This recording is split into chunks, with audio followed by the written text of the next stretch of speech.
What's going on, everybody? How is your day? It's time for the New York Yankees and the Boston Red Sox, a 4-game weekend series at Fenway here in late July. You love to see it. It happens like every year, but we didn't expect the Red Sox to be in this position. Obviously, the Red Sox are 7 ahead of the Yankees, but the Rays are right on the Red Sox heel, behind by just a game in the American League East. Subscribe if you are new here. We're going to be dropping a lot of baseball content here, and we're just going to preview this series for you guys. I'm going to tell you who I think should be favored in this series and all, and what's at stake. Massive series for both teams because the Red Sox have absolutely no breathing room in the AL East. They're the ones, obviously, who are having the successful season. People saw them as a below 500 team, but they're 20 games over 500. They haven't played the best baseball lately. Very recently, sure, they have. They won 2 games in Buffalo against the Blue Jays. By the way, the Jays are going back to the Rogers Center right before the end of the month, but Red Sox got it done there in 2 games. But before that, they lost a series to the Yankees last weekend in the Bronx. They lost a series in Philly before the All-Star break, lost a series in Anaheim. So it wasn't the best, but they got their offense going again in Buffalo. And they look to carry that to this huge series versus the Yankees. The Yankees, there's a different vibe. I don't know how close you guys have been following the Yankees, but that is the team that I watch. That's my team. There's been a different vibe in the Bronx, a completely different vibe in the Bronx. It's amazing because Judge, Urshela, Higashioka, and a couple of relievers went on the COVID IL. And besides that, Andujar, Frazier, Voit, they're all hurt. Yankees needed a bunch of guys. There's just guys exploding from every direction, but it's working. It's like 2019 again in the Bronx. Who are the guys that I've seen? Greg Allen making a big impact suddenly for the Yankees. Ryan Lamar making a big impact for the Yankees. Those guys are in the outfield. Trey Amberg, got called up. He got hurt in his second game as a Yankee, so he's out for a while. They've had so many guys. Hoy Park we've seen. Chris Gittens we've seen. We've seen so many random dudes. We've seen Asher Wojciechowski have to make a start out of nowhere for this team. We've seen Rob Brantley having at batter too. Tyler Wade's gotten more playing time. It's just insane what's going on in the Bronx. But you got Torres playing better. He's had 3 home runs in 4 games now. Yankees are just kind of going crazy again, and you like to see it. They swept Philly in 2 games. They won those last 2 against the Red Sox to take that series last weekend. But I'm very concerned about the Yankees heading into Fenway Park for a 4-game weekend series because that's kind of been the trend of the Yankees season. And if you think about it, kind of the last couple years, things are going good, and then you go to Fenway, and things could just fall apart very quickly, especially this time of year at Fenway. Yankees have had some problems in 2018, even a series in 2019 when they owned the Red Sox. In 2019, it was this time of year at Fenway, the Red Sox took 3 out of 4. One of those games was like 19-3 Red Sox. It was just stunning for the Yankees. In 2018, when there was a good division battle going on, the Red Sox single-handedly won the division over that one weekend in early August when they swept the Yankees over 4 games. So I just don't want something like that to happen. It's just similar vibes. The Red Sox are up 7 games.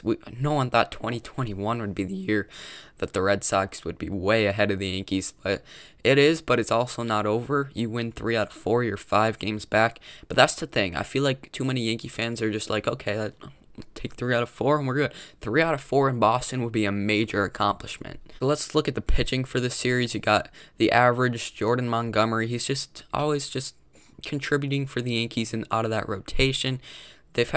You don't like the fact that he's kind of been their second most reliable for the last couple months. He has a 4.18 ERA headed in. That's who he is. You don't like the fact that he's been that type of a guy, but really, guys, like, he's an average pitcher. So for a playoff team, it's not at all like a bad thing to have him as your like number 4 last guy that gets a playoff start. Tanner Houck is going to pitch for the Red Sox. He has been pretty good out of some starting, some relief very early in his career. But then Friday night, the Yankees have that pitching advantage. Garrett Cole's on the mound. That is his night in this series, Friday night against Eduardo Rodriguez. He's always pitching Friday, Saturday games against the Yankees. Yankees have seen him like a million times over the last 4 years. It's just been incredible. Rodriguez, he has a high ERA this year in the 5s. It's 5.19. But Eduardo Rodriguez has been just fine if you look at his peripherals. So sure, he's going to finish the year with a high ERA, but Eduardo Rodriguez is still a very decent, solid pitcher. Saturday, yeah, you actually got 2 afternoon games in this series, believe it or not. Saturday at 4:05, Jameson Taillon, who has pitched better of late for sure, and his peripherals, so his advanced stats did suggest that he would start being better, and he has been. He's lowered his ERA to 4.60 after it was in the upper fives, honestly, for much of the year.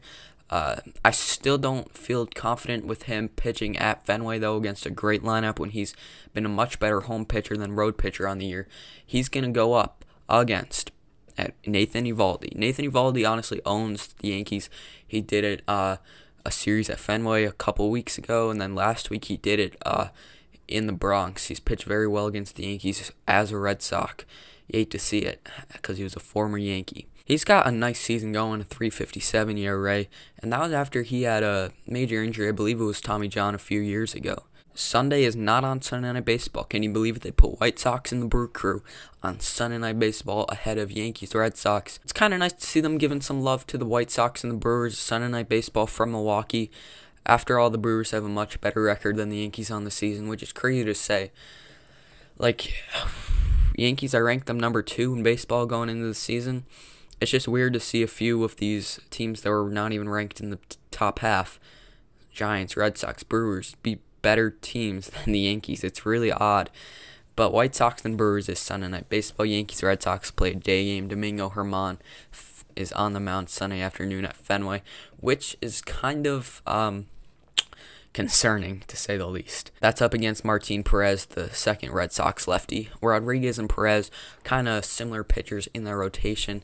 I would say Rodriguez is the better pitcher, though, even though he has the much higher ERA between the two this year. So pitching-wise, you like to give it to like a pretty even on a Thursday. Big advantage Yankees Friday.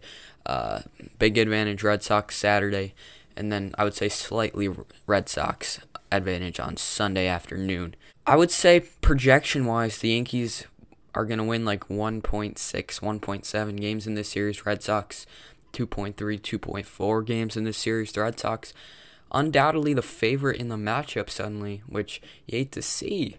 But I don't know. There's still a case to be made that the Yankees are the better team than this Red Sox team. So 3 out of 4 would be a huge dub for the Yankees. If the Red Sox take 3 out of 4 or sweep, then the Yankees should just stop looking at the division race, you know? If it's split, as a Yankee fan, like, you gotta be able to, I don't know, you kind of want to accept a split, honestly, because you're depleted. I've not even mentioned it enough in this video, how Yankees should be hurt by not having Judge in the series, not having Gio Urshela in the series, not having Cole's personal catcher, Higashioka. So, you got Thursday and Friday night games, and then a 4:05 game Saturday, and then a 1:05 game Sunday. It's going to be really interesting. I can't see Sanchez catching all 4. Aaron Boone said that the one player he does expect to potentially have back in this series is Nestor Cortez out of the guys that were with COVID. So that means Judge, Urshela, Higashioka going to miss the whole series. I'm just going to say, I'm going to predict the Red Sox to win 3 out of 4 this weekend. I hope I'm wrong. I hope that it's a Yankee type of thing, because the Yankees are underdogs, and it's not like that amazing to just dominate a series even against the Red Sox when you're the clear better team. But in a year like this, when you're underdogs, let's just win, you know? The Red Sox in that lineup, you have that clear big 3. It's been really weird. I've been looking at this. Red Sox have been hitting them 3, 4, 5. I don't even know the order that they've been hitting them. 3 Bogarts, 4 Martinez, 5 Devers. That could be what they're doing, I think, with the order of those 3. But I don't know why they're going 3, 4, 5. Definitely should go 2, 3, 4 for such clear best hitters on your team. Or even like 1, 2, 4 if you want to throw Verdugo into the 3 spot or something and have your big 3 bat 1, 2, 4. 3, 4, 5. It's just like what I always say with that is, like, the game gets on the line, flips back to the top of the lineup, and you're going to have Kike Hernandez up to bat. And what's another dude they've been batting pretty high? That Danny Santana? Is that his first name? The Santana dude. He's been batting pretty high in the order a lot. Verdugo's up there as well.